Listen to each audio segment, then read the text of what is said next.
Welcome to Bhavitha Santosh economy app. ఈ app ద్వారా రాబోయే గ్రూప్ 1 to 3 నోటిఫికేషన్స్కి గాను ఎకానమీ లైవ్ క్లాసెస్ కండక్ట్ చేయడం జరుగుతుంది. కాబట్టి ఖచ్చితంగా పర్చేస్ చేసుకోండి. భవితా సంతోష్ ఎకానమీలో మనకి తెలంగాణ మూమెంట్కి సంబంధించిన సమాచారాన్ని కూడా ఇవ్వడం జరుగుతుంది. కాబట్టి ఖచ్చితంగా మీరు మిస్ అవ్వకూడదు అనుకుంటే ఖచ్చితంగా భవితా సంతోష్ ఎకానమీ యాప్ని పర్చేస్ చేసేయండి. అలాగే ఛానల్ ఏదైతే ఉందో దాన్ని సబ్స్క్రైబ్ చేస్తే daily current affairs information and Telangana మూమెంట్కి సంబంధించిన ఇన్ఫర్మేషన్స్ అన్నీ చూడొచ్చు. మరి తెలంగాణ ఇన్ఫర్మేషన్స్కి సంబంధించి తెలంగాణ మూమెంట్లో మనం 1 నుంచి 35 వరకు క్వశ్చన్స్ని చెప్పుకున్నాం. ఎప్పటి నుంచి ఎక్కడి వరకు 1 నుంచి 35 వరకు మనం మాట్లాడుకున్నాం. మరి 36 నుంచి మాట్లాడుకుందాం. మరి 1 నుంచి 35 వరకు ఏ టాపిక్స్ మాట్లాడుకున్నాం అంటే మనకి హైదరాబాద్ సంస్థానం ఎక్కడి నుంచి స్టార్ట్ అయింది, లేదంటే హైదరాబాద్ సంస్థానం అంటే ఏంటి, ఒకప్పుడు తెలంగాణని ఏ విధంగా పిలిచేవారు, మరి తెలంగాణ భూభాగం అనేది ఎవరు పరిపాలించారు, మొదటిగా తెలంగాణకు ఆ పేరు ఏ విధంగా వచ్చింది అనేది కొన్ని టాపిక్స్ మాట్లాడుకున్నాం. ఆ తర్వాత దానిలో తెలంగాణకి సంబంధించిన అంశాలను కొన్ని నేర్చుకున్నాం. తెలంగాణ తర్వాత రైతాంగ సాయుధ పోరాటం ఏ విధంగా వచ్చింది అని ఆ విషయాన్ని తెలుసుకున్నాం. మరి రైతాంగ సాయుధ పోరాటంలో మొదటి అమరుడెవరు, షేక్ బందగి. అలాగే సాయుధ పోరాట తొలి అమరుడెవరు, దొడ్డి కొమరయ్య. దొడ్డి కొమరయ్య ఎప్పుడు మరణించారు, 1946 జూలై 4th నాడు మరణించారు. మరి దొడ్డి కొమరయ్య మరణంతోనే మనకి ఏది మొదలైంది, రైతాంగ సాయుధ పోరాటం మొదలు కావడం జరిగింది. మరి రైతాంగ సాయుధ పోరాటానికి సంబంధించి మనం ఇక్కడ టాపిక్స్ని మాట్లాడుకుంటున్నాం. మరి రైతాంగ సాయుధ పోరాటంలో భాగంగా చాలా టాపిక్స్ని మనం మాట్లాడుకున్నాం.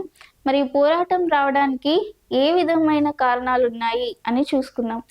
మరి సాయుధ పోరాటం రావడానికి గల కారణాలలో మొదటి కారణం ఏమని చెప్పుకున్నాం మనం, నిజాం హిందూ వ్యతిరేక విధానాలు అని చెప్పుకున్నాం. అంటే నిజాం హిందూ వ్యతిరేక విధానాలు, హిందువులకు వ్యతిరేకంగా నిజాములు చేసిన కొన్ని పనుల వల్ల మనకి పోరాటం జరిగింది అంటే ఇది కూడా ఒక కారణం అని చెప్పుకున్నాం. మొత్తంగా 8 రకాల కారణాలు ఉన్నాయి. మనకి రైతాంగ సాయుధ పోరాటం జరగడానికి ఎన్ని రకాల కారణాలు ఉన్నాయి, 8 రకాల కారణాలు ఉన్నాయి. అందులో మొదటి కారణం ఏంటి, నిజాం హిందూ వ్యతిరేక విధానాలు. నిజాం హిందూ వ్యతిరేక విధానాలు అంటే మనకి నిజాములు హిందూ పేర్లను తొలగించి హిందూ నగరాలకి ముస్లిం పేర్లను పెట్టారు. మరి ముస్లిం పేర్లు పెట్టినందుకు గాను మనకి నిజాం హిందూ వ్యతిరేక విధానాల ద్వారా మనకి ఉద్యమాలు కూడా ప్రారంభం కావడం జరిగింది. మరి అందులో భాగంగా కొన్ని పేర్లను మార్చారు. ఒకటి పాలమూరు మహబూబ్ నగర్గా మార్చారు. రెండవది ఇందూరు నిజామాబాద్గా మార్చడం జరిగింది. ఈ టాపిక్స్ అని మనం ఇదివరకు టాపిక్లో మాట్లాడుకున్నాం. అప్పుడు 36 క్వశ్చన్ నుంచి చూస్తే ఫస్ట్ది, ఇందూర్ అనే పేరును 1వ నిజాం ఉల్ ముల్క్ పేరు మీదుగా నిజామాబాద్గా మార్చడం జరిగింది. నిజామాబాద్గా మార్చడం జరిగింది. First option. మనకి ముందు టాపిక్లో మాట్లాడుకున్నాం, ఇందూర్ని ఏ పేరుగా మార్చారు, నిజామాబాద్గా మార్చారు.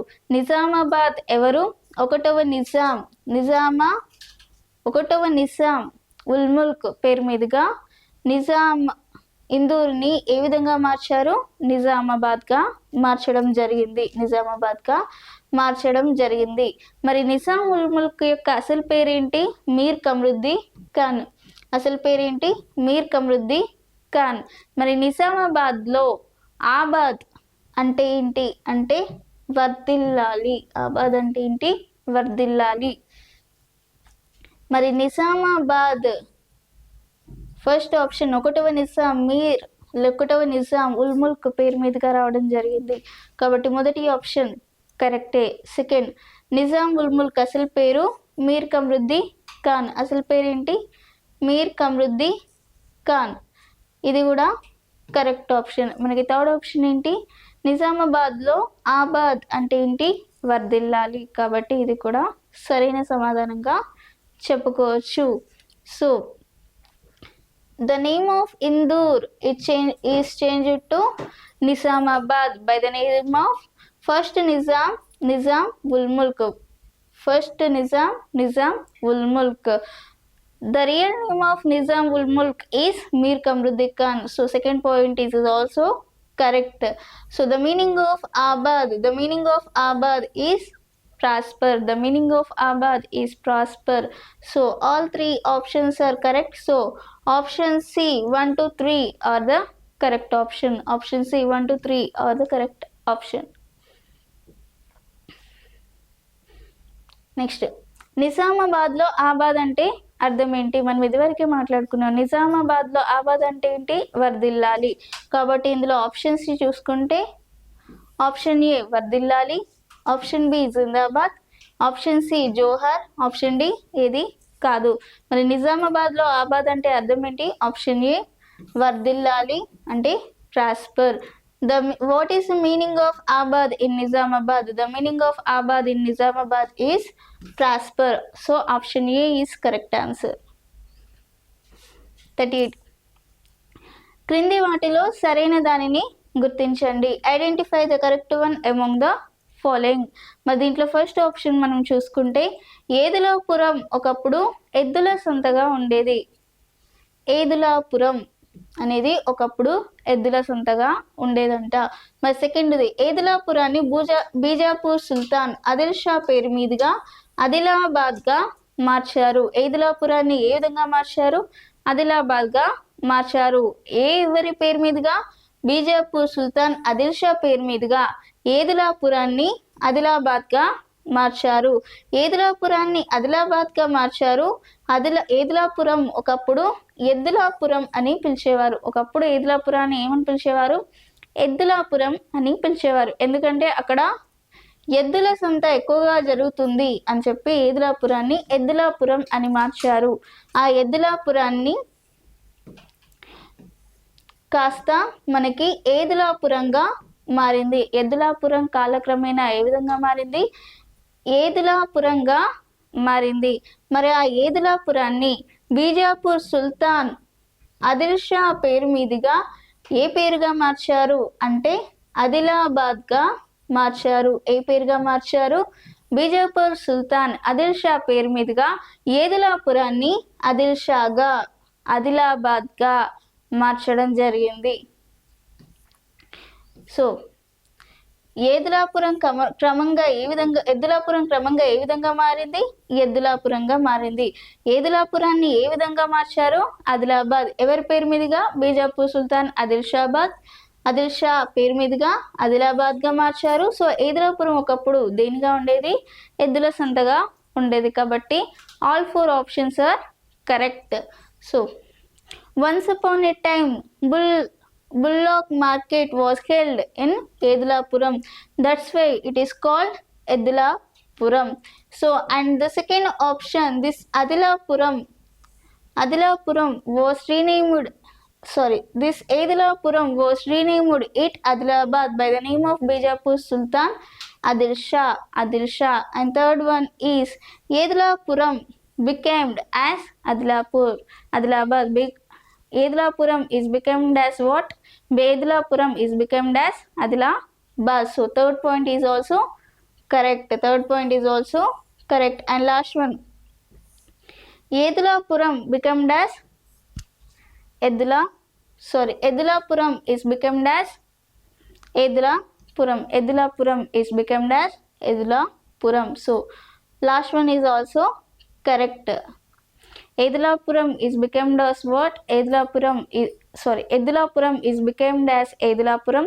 So Edulapuram is become as Adilabad by the name of Bijapur Sultan Adil Shah. So all 4 options are correct. So option C 1 2 3 4 అనేవి సరైన సమాధానంగా చెప్పుకోవచ్చు. ఏదులాపురం ఏ పేరుగా మారింది? What name did Edulapuram change into? మరి ఏదులాపురం ఏ పేరుగా మారింది? ఆదిలాబాద్గా మారింది. ఏ పేరుగా? ఆదిలాబాద్. ఏదులాపురం ఒకప్పుడు ఏమని పిలిచేవారు? ఎద్దులాపురంగా పిలిచేవారు. ఎందుకంటే ఇక్కడ ఎద్దుల సంత ఎక్కువగా జరుగుతుంది కాబట్టి ఎద్దులాపురంని ఏదులాపురంగా మారింది. ఆ ఏదిలాపురం కాస్త ఆదిలాబాద్గా మారింది. ఆదిలాబాద్ అంటే ఎవరి పేరు? బీజాపూర్ సుల్తాన్ ఆదిల్ షా పేరు మీదుగా ఏదిలాపురం ఆదిలాబాద్గా మారింది. మరి ఇప్పుడు ఆప్షన్ ఏంటి? ఆప్షన్ బి ఆదిలాబాద్ అనేది సరైన సమాధానంగా చెప్పుకోవచ్చు. What name did Edilapuram change into? Edilapuram change into Adilapur. And once upon a time Edilapuram is called Eddulapuram. Eddulapuram. So Eddulapuram is became to Edilapuram. Edilapuram is became to Adilabad by the name of Bijapur Sultan Adil Shah. It became Adilabad.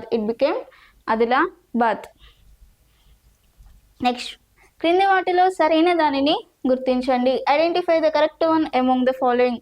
ఎలగందులలో first one, ఎలగందులలో ఇప్పటికీ కోట ఉంది. అవును, ఉంది. Second, ఒకప్పుడు ఎలగందుల కోటను ప్రధాన కార్యాలయంగా ఉండేది. ఒకప్పుడు ఎలగందుల కోట అనేది ఒక ప్రధాన కార్యాలయంగా ఉండేది. అక్కడ ఒక ఆఫీస్ ఉండేది. ఆ ఆఫీస్లో ఒక ఆఫీసర్ ఉండేవాడు. ఆ ప్రధాన కార్యాలయం నుండే ఇక్కడ ఎలగందులలో జరిగిన కార్యాలు లేదంటే ఏదైనా పనులు ఏమైనా ఉంటే ప్రధాన కార్యాలయం నుండే సమాచారాలు అందించడం జరిగేది. మరి ఆ ఎలగందుల కోట పాలకుడు కరీం ఉల్లా షా. ఆ ఎలగందుల కోట పాలకుడు ఎవరంటే కరీం ఉల్లా షా. ఎలగందులలో ఇప్పటికీ ఒక కోట ఉంది. మరి ఆ కోట ఈ ఎలగందులను పాలించిన కరీం ఉల్లా షా పేరు మీదుగా ఈ ఎలగందులను ఏ పేరుగా మార్చారు? కరీంనగర్గా మార్చడం జరిగింది. ఎలగందులను ఏ పేరుగా మార్చారు? కరీంనగర్. ఎవరి పేరు మీదుగా? ఎలగందుల కోటను పరిపాలించిన కరీం ఉల్లా షా పేరు మీదుగా కరీంనగర్ను ఏ పేరుగా మార్చారు? కరీంనగర్గా మార్చడం జరిగింది. ఒకప్పుడు కరీంనగర్ లేదంటే ఎలగందుల కోట అనేది ఏ విధంగా ఉండేది? ఒక ప్రధాన కార్యాలయంగా ఉండేది. కానీ కరీంనగర్లో ఇప్పటికి కూడా ఎలగందుల కోట అనేది ఉంది. కాబట్టి ఫస్ట్ ఆప్షన్ చూసుకుంటే ఫస్ట్ ఎలగందులలో ఇప్పటికీ కోట ఉంది. So first option is correct one. And సెకండ్ది, ఒకప్పుడు ఎలగందుల కోట ప్రధాన కార్యాలయంగా ఉండేది. అవును, ఇది కూడా correct option. Third one, Elagandula కరీంనగర్గా మారింది. అవును, third one is also correct one. Fourth one, Elagandula కోట పాలకుడు కరీం ఉల్లా షా పేరు మీదుగా కరీంనగర్గా మార్చడం జరిగింది. కాబట్టి all four options are correct.